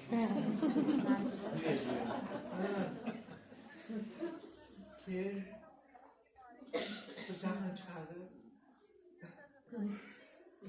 Ya'ni promotion berish kerak-da. Masalan, menga promotion berayotgan bo'lsa, masalan, yosh bo'lishiga qaramasdan Hindistonda o'qigan, marketolog, iqtisodchi, 1300 ta komandasi bor. Keyin deydi, bagi eshitib odam 1300 ta komanda deyapti, iqtisodchi deyapti, Hindistonda o'qigan ekan. Shu bir nimani bilar o'sha. Pulni oilaga tashlab kelgan ekan deb, boyagi odamga diqqatroq bo'lib eshitadi. Hozir bitta bola keladi, siz hech kim eshitmaydi. Boks bilan bo'lganda. Ha. Promotionga ishlayotgan bola. Qanaqa bola ekan? Tushuntirib beraman desa. O'shaning uchun ustozga promotion berish kerak. Shunaqa. Hindistonda nima bo'yicha? Marketing menejment bo'yicha. To'rtinchisi shogirdga. Mana shu promotion kerak. Bu endi bu gap liderlar uchun. Ha. Bu o'zim qo'shgan. Ustozda demak shogirdni maqtov. Chunki boyagi odamga faqat ishla, odam top, siz qancha ishlayman deydi shogirddan. Unga motivatsiya, san qo'lingdan keladi deb o'ziga promotion berish kerak. Bu bitta. Keyin yana qanaqa? Masalan, u taqdirda o'sha shogird uni oldida o'sha shogirdga promotion bersangiz, o'zi ozroq boyagi kelgan odam ham ishonadi keyin. Men biz ishlayotgan ekan deydi. Masalan, qo'shningizni olib kelyapsiz siz. Endi bu shogirdlarga o'shanaqa promotion berasizlar-da. Shogirdingiz qo'shnini olib kelyapti, qo'shnini oldida siz shogirdga promotion bersangiz, fikri o'zgaradi boyagi qo'shnisini. Hurmat qiladi. Ha, qo'shni. Uni o'ziga ham kelsa, o'sha qo'shnisini oldida promotion berib qo'yish kerak, shunaqa qilib. Yo bo'lmasa, deylik siz ustozsiz, mana bu yerda 30 ta komandangiz bor deylik. 30 ta komandangiz borda, mana bu bitta shogirdingiz bor, buni 10 ta komandasi bor. Mana bu 10 ta komandani yig'ibda siz mana bu yerda turib, mana bu 10 tani oldida mana bunga promotion berishingiz kerak-da. Shunda 10 ta odam buni diqqatroq bo'lib eshitadi. Agar hozir shogirdim keladi, boyaga aytgandek, ishchilar sisteman deylar, men 10 ta qulog'im solmaydi, boshqa narsa ham qilmaydi. Ya'ni promotionga ko'p narsa bog'liq. Shuning uchun shogirdga ham promotion berish kerak. Bu shogirdlarni oldida. Yo bo'lmasam, yangi kelayotgan takliflarni oldida. Bu ham munosabatda qancha shogird xursand bo'ladi mana shu promotion berganingizdan. Keyingisi beshinchisi ham bor. O'zingizga promotion. Men boya hozir o'zimga promotion berdim. Hindistonda o'qiganman, komandam muncha deb turib. Xuddi shunday o'zingizga promotion berishni bilishingiz kerak. Masalan, tag'in hududga payt promotion berib olishingiz mumkin. Gap orasida bildirmay, o'sha taklifni oldida. Mana shu ham muhim, o'zingizga promotion berishim. Masalan, shogird bermagan vaqtda, ustoz bermagan bo'lsa, o'zingizga boya kelgan oldinda o'zingizga promotion berib, uni qiziqtirishingiz mumkin-da. Balki uni promotion berib yoddan chiqib ketgan bo'lishi mumkin. Hayajonlanib, bitta taklif olib kelgandim deb. Shunday bo'lib qolibdi. Ha, shunday. Shunday kez kelganda o'zingizga promotion berishni bilishingiz kerak. Tushunarli bo'ladi? Keyingisi 10-si. Eng yoqqani mana shu mavzu. Biz daromadni hamkorlar sonidan emas, liderlar sonidan ishlaymiz.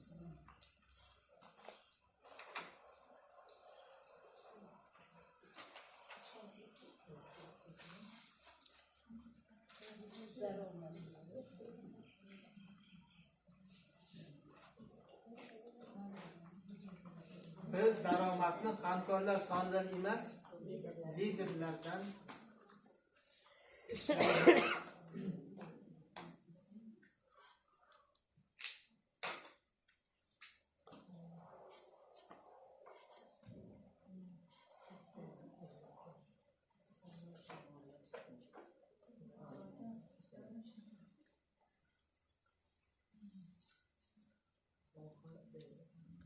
Siz kamida 5 ta tadbirda o'tishingiz kerak.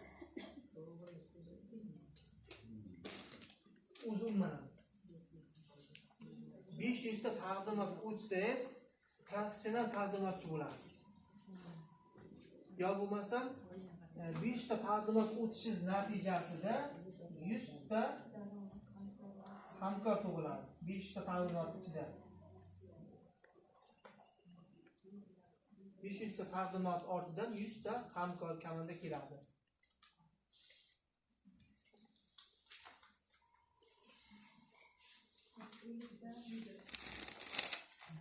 Yo'q, 100 ta 50 ta chiqmaydi. Mana 100 ta kamida bo'lsa, shuni 600 tasiga lider emas. 100 tadan 10 ta chiqsa. 100 tadan 10 ta chiqsa katta gap.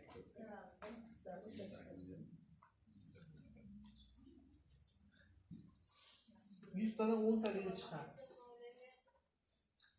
Bir kuni biz hozir Qarqarpog'da komanda qilganmizda, Qarqarpog'da Qo'ng'irot tumanida. Mana shuni chizib berdimda, 100 ta taqdimot o'tsangiz professional bo'lasiz desam, bittasi meni vaqtim yo'q, boshqa ish qilib kelishim yo'q dedi. Yangi xalq.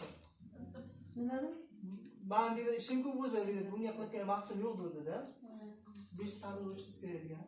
Ular qo'rqitmaslik kerak. Keyin baribir o'tishimiz kerak, qo'rqitish emas.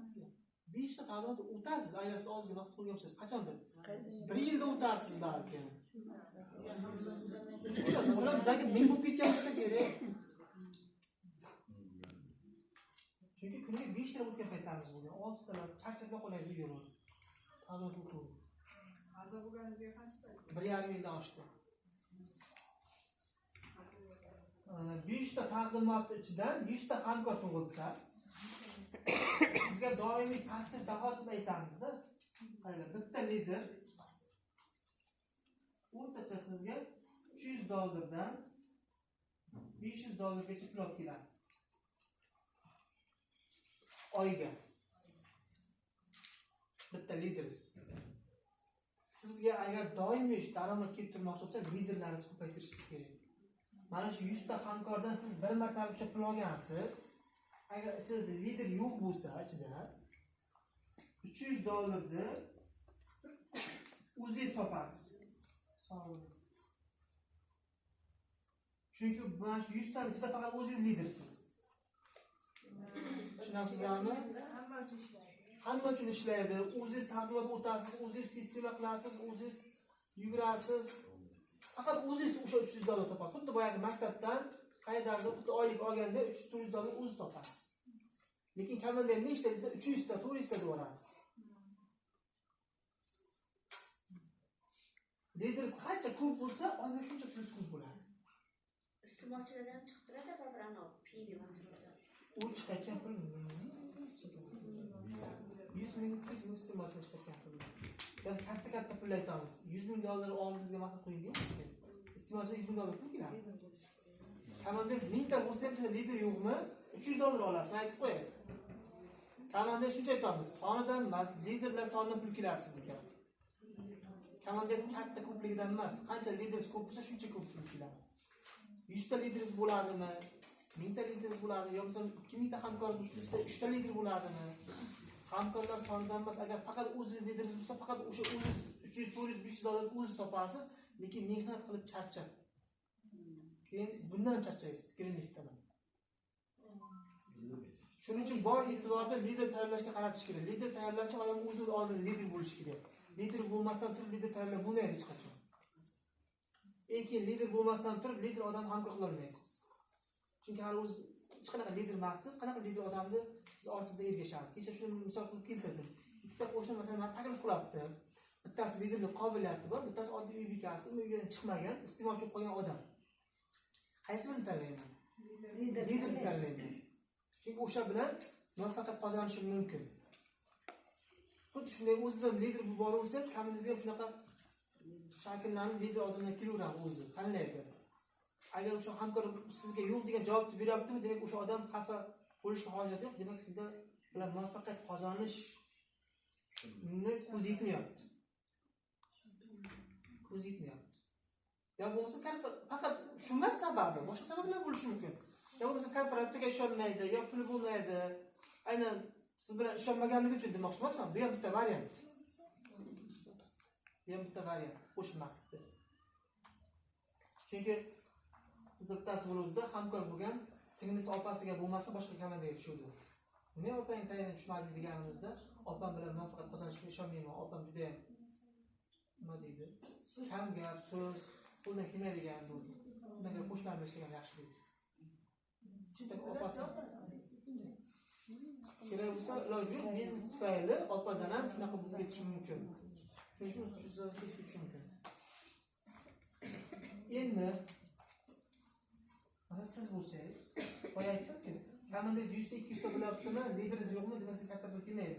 Bir tomoningizga 10 ta lider qilib qo'ying, bir tomoningizga 10 ta lider qilib qo'ying, sizga kamida oyiga 2-3 dollar pul keladi. O'zi kelyapti, odam o'zi lider bo'lishi kerak, lider bo'lish kerak. O'zingiz o'shanaqa hammasi bilan bog'liq, siz lider bo'lmasangiz lider tayyorlanmaysiz.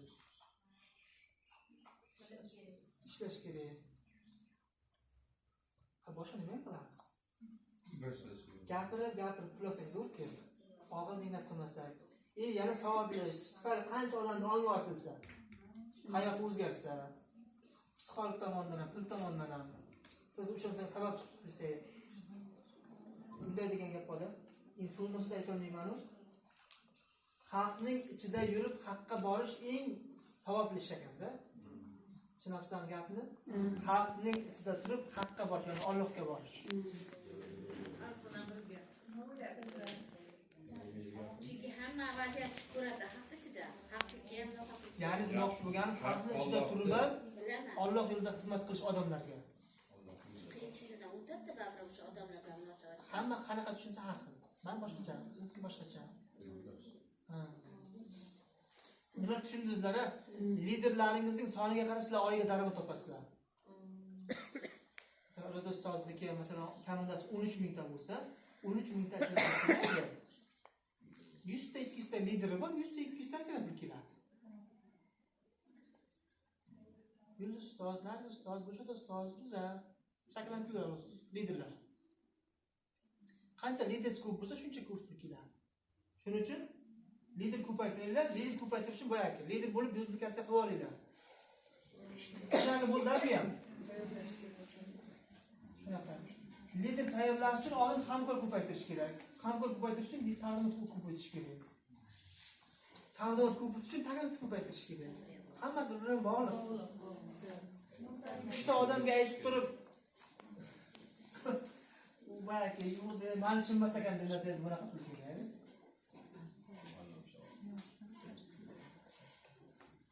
Keyingisi hayotda natija yoki bahona bo'ladi. 11-si.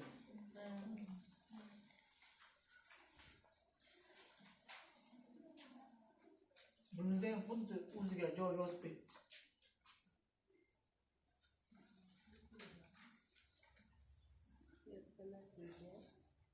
Yoki bahona bo'ladi. Ko'pincha yangi hamkorlarni desanglar bahonasi ko'p bo'ladi. Kelinglar darsga desa, yerim bo'lmadi, bittalar choy ichmovdim, mehmon kelib qoldi, farzandlarga ovqat qilishim kerak. To'g'ri, bu ham ayollik vazifasi, lekin bahona. Masalan, Feruza opa Qahqalvani yaqinda menejer bo'ldi. O'sha birinchi hamkor bo'lgan paytda chaqalog'i 2 oylikmi, 3 oylikmi shunaqa edi. Chaqalog'ini uyga tayyorlab darslarga kelardi, tadbirga ichib ketardi. Chunki bahonasi yo'q. Oldiga maqsad qo'ygan. Lekin qo'lda 3 ga kirgan bolasi bor, lekin uni talab kelolmaydi. 2 oylik, 3 oylik bola bilan 3 yoshli bolaning farqi bor-ku.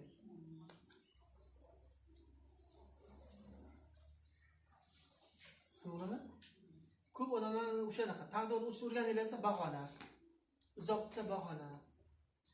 Bahona qilayotgan odamni bilib qo'yinglar, o'zlaringizda shunaqa bahonalaringiz ko'p bo'lsa, bahonachilar ham keladi, natijangiz ham bo'lmaydi. Natijangiz bo'lmaydi, to'g'risi. Bo'ladi, 3 yildami, 5 yildami, 10 yildami menejer bo'lasizlar. Kerakmi shunaqa natijasi? 5 yilda menejer kim bo'lish xohlayapti? 10 yilda menejer bo'lish kim xohlaydi?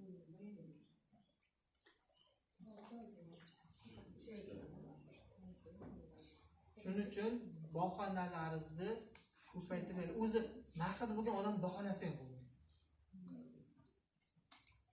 Nimadir o'ylab topadi, nimadir qilishdi, qanaqa qilishdi, yo'qsa farzandini ham olib kelishi mumkin. Kerak bo'lsa, xo'jayiniga shu narsani to'p. Ko'p odamlar ayollarni eri ruxsat bermaydi-da. Men shu narsani aytmoqchiman.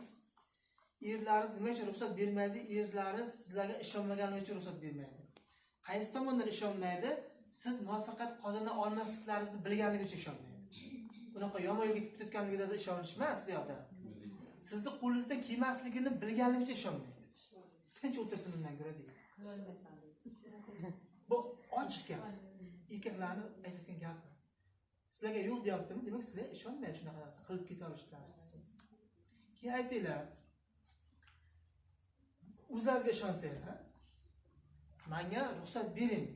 Men sizga isbotlayman shu narsani. Menga sharoit qilib bering, men sizga isbotlab beraman. Hamma erkak xohlaydi ayolini kuchli bo'lishini, nima deydi, lider ayol bo'lishini, biznes lider bo'lishini. Hamma xohlaydi. Faqat ishonmaydi shunaqa bo'lishiga. Ishonmaganligi uchun mana shu greenlikka qo'shishga ruxsat bermaydi, ishlashga ruxsat bermaydi, undan keyin bolalarga qaratadi. Lekin siz mana shu darsga qatnashib, o'zingizdagi psixologik jarayonlarni, biznes tomon o'sayotganliklaringizni, sekin-sekin sizdagi o'zgarishlarni ko'rayotgan vaqtda berishni boshlaydi. O'zingizni ko'ryapsizmi? Holda opa ko'ryapsiz. Yo'q, men ko'ryapman. Ko'pizdan ko'ryapman shu gapni. Ha.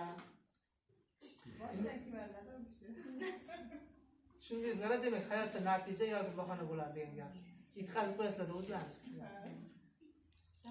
Boshidan ko'rmadi. Boshida Sizcha aytilgan ekan. Endi u boya xuddi shunday aytilmaydi-da u. Keyingi sen biznesga qanday munosabatda bo'lsang, biznes ham xuddi shunday javob beradi.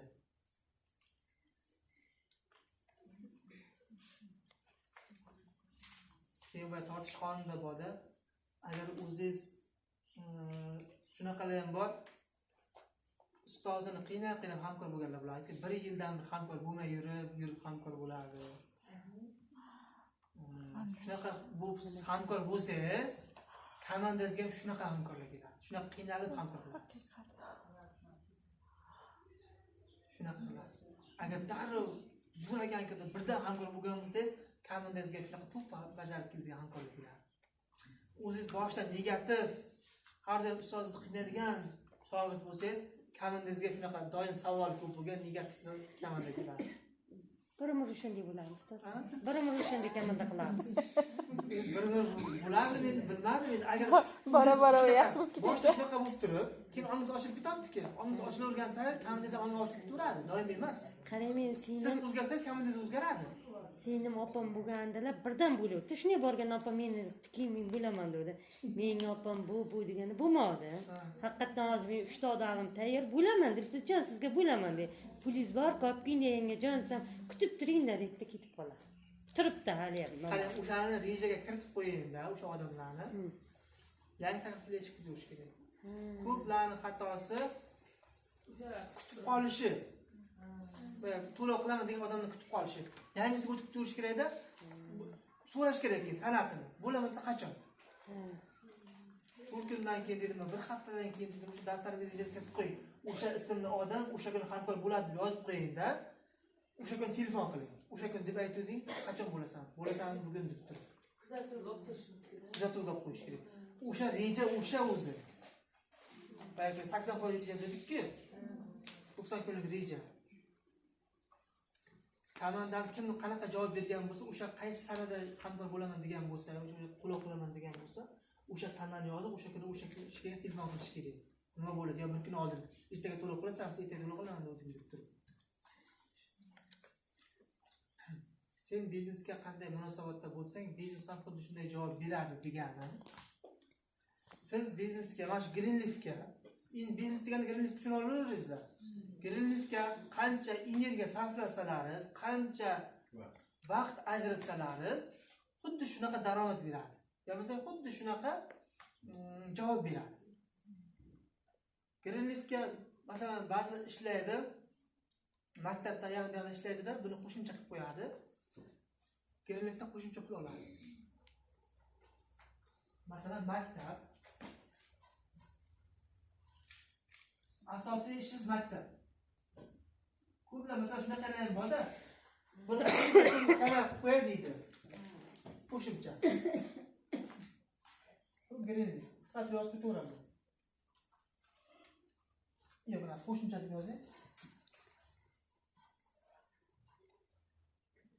Qo'shimcha ish. Qo'shimcha ish Greenleaf. Bilib qo'yinglar, hech qachon qo'shimcha ish asosiy ishdan keladigan pul katta bo'lmagan. Tushundingizlarmi gapimni? Tushundim. Hech qachon qo'shimcha ish asosiy ishdan keladigan pul katta bo'lmagan. Agar siz maktabda asosiy ish deb qabul qilgan bo'lsangiz, maktabdagi oyligingiz 3 million bo'layotgan bo'lsa, Greenleafda hech qachon 3 million pul topmaysiz. Kamida 1 million, 2 million yoki undan topmaysiz. Chunki qo'shimcha Greenleaf qilgansiz. Qo'shimcha ishni buni qabul qilgansiz. Shuncha aytaman, asosiy ishdan hech qachon qo'shimcha katta pul bo'lmagan. Chunki qo'shimcha. O'z nomingiz bilan aytib turibsiz.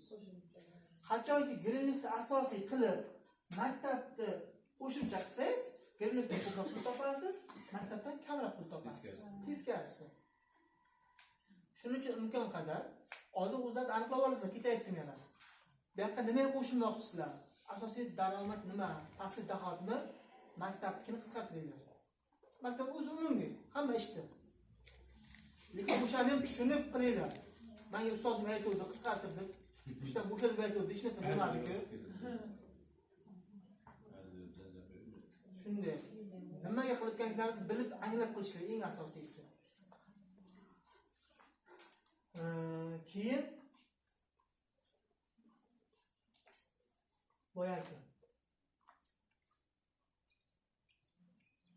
qanday munosabatda bo'lsang degani, qancha kam vaqt ishlabsiz dedim, xuddi shunaqada u ham. Nima uchun sizga katta pul kelar komandadan? Qarang, maktabda boringki 10 soat ishlaysizda. 10 soat ishlab 3 million oylik olasiz deylik. Nima uchun yana ko'p pul topasiz? Masalan, bir oyda deylik, mana shuni deylik 40 soat deylik. Uni soatni bilmayman. Men o'rtacha qilib aytayman. Siz bo'layotgan bo'lsangiz,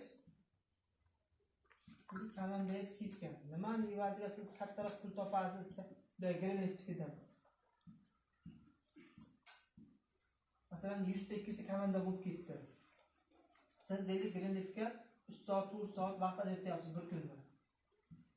Lekin komandangizdan 1 soat, 4 soat, 8 soat, 10 soat, 5 soat, 6 soat, 4 soat, 3, 2, 1 ko'ryapsizmi? Mana shu yig'ilib ko'p soat bo'lganligini evaziga, komandaviy ish bo'lganligini evaziga siz katta pul topyapsiz. Shuni evaziga.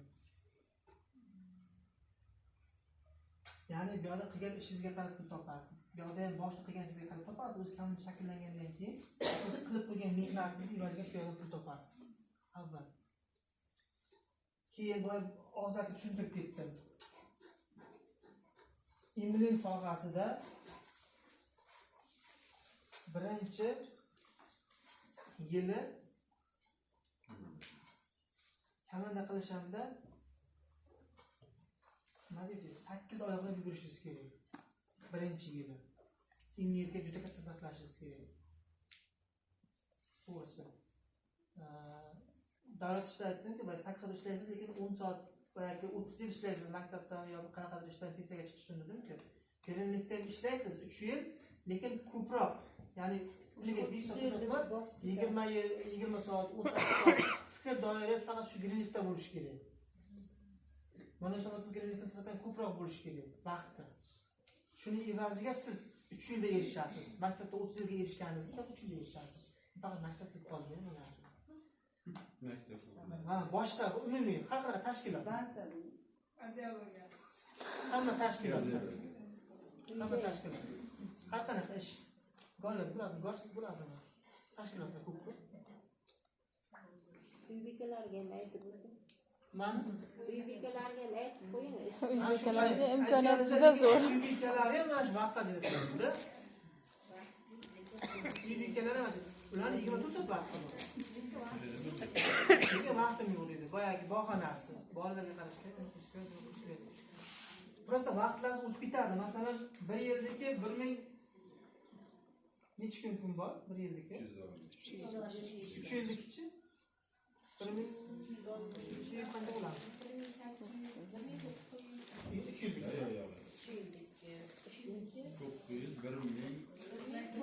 1200 deylik. 1200. 1200 deylik. 3 yilda 1200 bo'lsa, boyagi ajratgan vaqtingizga qarab turdimki, 30% pullar ishga kuniga 30% qilishimiz kerak edi. Masalan, mana bu yoqqa $100,000 turibdi. $100,000 turibdi. Mana shuni tasavvur qilaylik, 3 hisoblaylik 1200 kunda. Kelinlikka har kuni bitta vaqt ajratmadingizmi? Bir kunligizda mana bu 1200 bir kun bo'ladi. Ya'ni $100,000 ga 1200 bir kun erishasiz. Tushunyapsizmi? 3 kun ajratmadinglar, plus 3 kun. 3 kun hech kim taklif qilmadinglar, ofisga ham kelmadinglar, dars olmadinglar, umuman 3 kun hech narsa qilmadinglar. Bir hafta qilmadinglar, bir oy qilmaganlar ham bor. 6 oydan bir umuman yo'qlaydi bor. 6 oyda qo'shib ketgan endi gapga. 3 yilga yana 6 oy qo'shib ketadi. Biroq 4 yil. O'sha shunaqa vaqt o'tib, mana shu $100,000 ga, yoki $10,000 ga 6 yil, 7 yilga boramiz. Har kuni nimadir qilsangiz o'sha 3 yilga erishasiz. Bilib har kuni nimadir qilganingiz 3 yilga erishasiz. Biz ham qilmaganmiz. Demak, bizlarga ham shu ketibdi. Bitta sizlarimiz biz ham. Juda katta.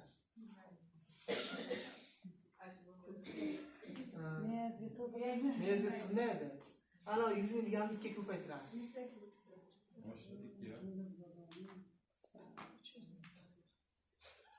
Bo'lib qo'yiladi. Shuning uchun ham boyagi boshda komandar shunga tayyorlab boribdi.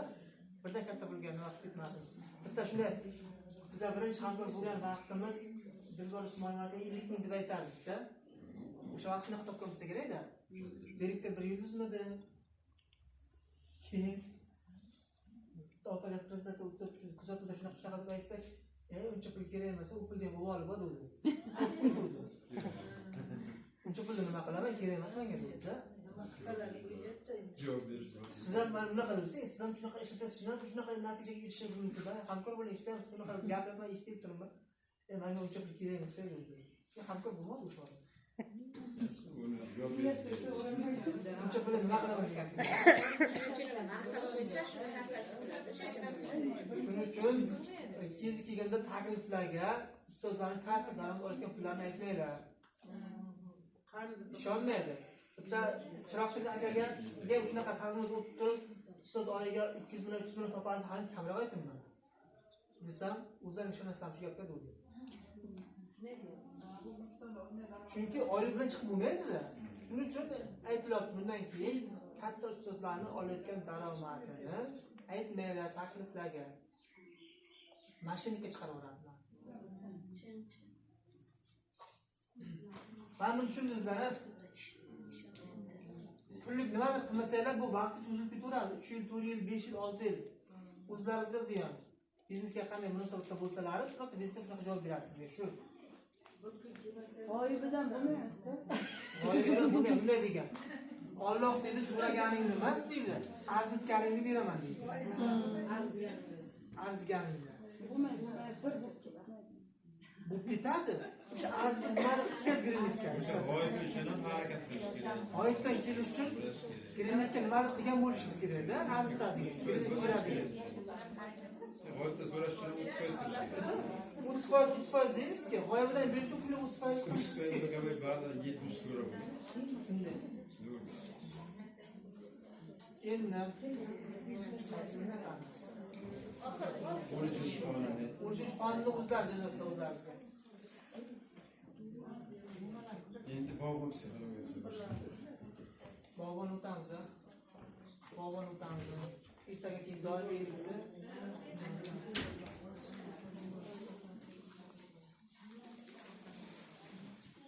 qo'yib chizganimning sistemasining bitta ustunligi. Biznes psixologiyasi.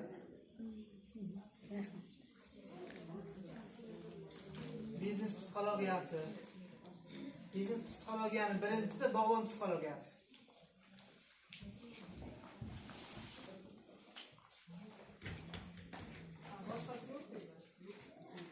Boshqasi o'tdik, tugadim.